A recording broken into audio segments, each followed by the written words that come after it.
Okay, today we're going to talk about what angel investors look for in a startup.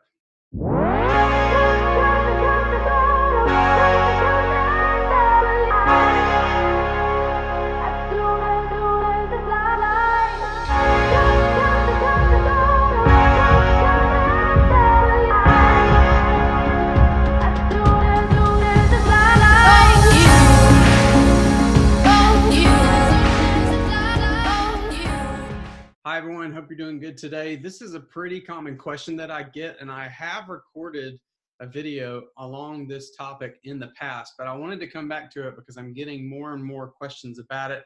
Oftentimes, they're just asked in a slightly different format, but it all comes back to what are angel investors or investors in general looking for in a startup. So I'm going to run you through about 4 or 5, maybe more things that they look for, and I'm going to run you through them. And the first one I want to start with is the idea of your team. So lately, I've personally been working with a lot of individual startup founders. They're just themselves. They don't have any partners yet.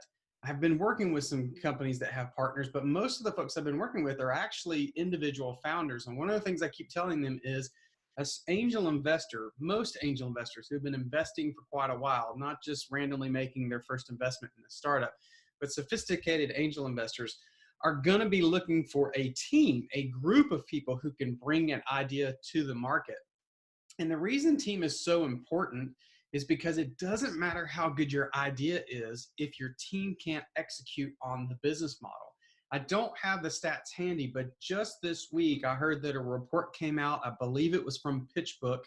And in that study, they talked about the likelihood of a founder who has exited a prior startup successfully, so they've sold that startup successfully, that their chances of raising venture capital or investments is 3 times higher than that of a normal startup founder, and that the valuation that they get on their next business is much bigger.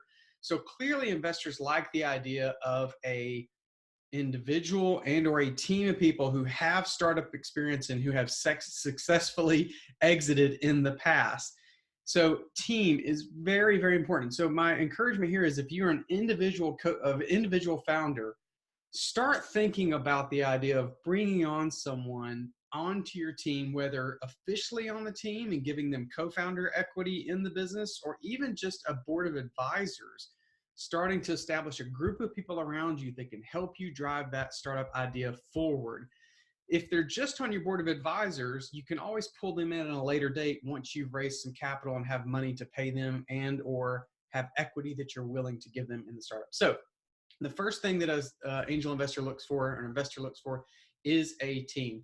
The next thing I want to talk about is a group of things kind of together, and there are actually risks that your startup has to consider, but they can be risks that are in your favor, and they create what is called a barrier to entry. So investors love when you have a business model or you're in an industry where it's harder for other startups to come into that industry and to gain market share. And those are called barriers to entry. Those risks oftentimes are around geographic risks. So maybe your startup is launching in Japan. You understand how the Japanese market works. There are a lot of startups or founders or businesses who don't understand different cultures like Japan, and so they would have a harder time launching in that area. If that scenario were true, that's a geographic barrier to entry for other startups trying to compete with you or other businesses. You could also have political risks that create barriers to entry that are in your favor. Maybe you understand all of those political risks. I would kind of group regulatory risks under that political arena to some extent.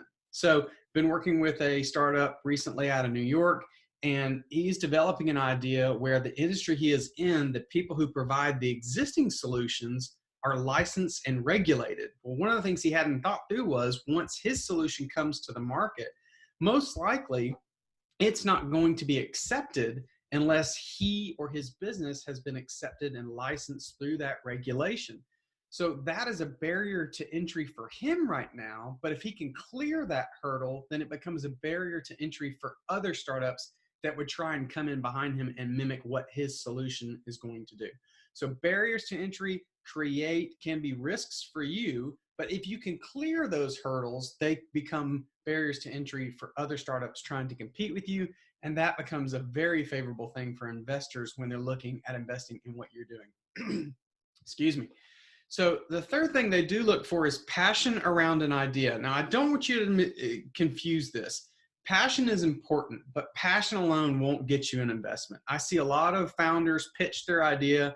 They're super passionate about them, and that comes across in their pitch deck and their pitch.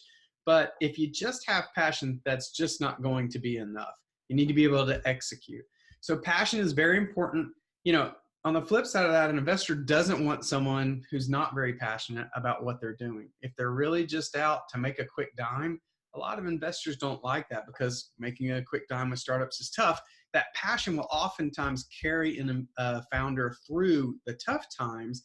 And so that's why investors really like startup founders, teams who have passions around the idea of what their solution is going to do. They really want to impact the world with their solution.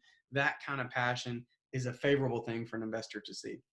Investors love startups that can scale, right? An investor puts money into a startup with the idea that they're going to recoup a very large return down the road.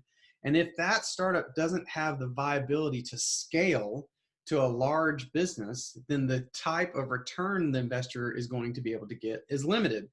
Whereas a lender is not as worried about scale. Sure, they want your business to grow so that you can make your payments, but they're not looking for this 10 times return, 20 times return on their money that an investor is. So an investor needs a startup that can scale. So if you're in a traditional business, like an individual restaurant, that's a totally different type of investor than the typical investors that we hear about on the news or think about when it comes to venture capital. So a business that can scale, a startup that can scale is very, very appealing to startup investors.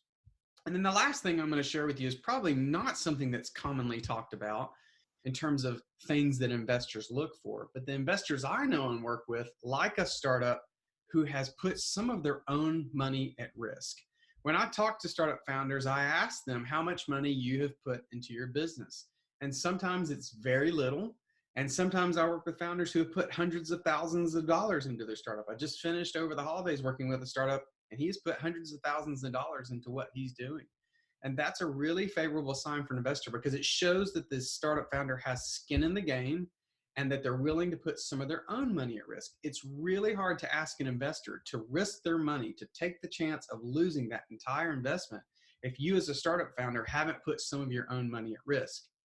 Now, I'm not saying that you have to risk thousands of dollars that you just don't have. If you're the type individual who money is really tight for you and you're living on a very tight budget, if you have very little discretionary income, then don't run off and borrow a bunch of money to put at risk for your startup. What I am saying, though, is at least risk something. And I mean as little as if it's $50 that you pay someone to create you a logo, at least that shows that you're willing to take some risks with your own money, that you're bought into what you're doing and you're willing to take some own risks with your own money, and therefore an investor will feel better about risking their own money. Again, really common question, what startup investors look for. There's a whole lot of other things they look for, but these are the 5 that came to mind today that I want to share with you. I hope that helps you. When you're building out your startup model and your business model, think about these things, and does your model help address some of these things? Particularly when you're building out your pitch deck that you're going to share with investors, does it scream that you've accomplished these 5 things or that you will, in short term, accomplish these 5 things? It'll make your idea much, much more appealing to investors. Have a great day. We'll talk to you soon. Hey, one more quick thing before I let you go today. If the information in today's video was helpful to you, then you may want to head to the webpage listed below to check out some of the resources that I've created for people just like you. Thanks a lot. Have a great day.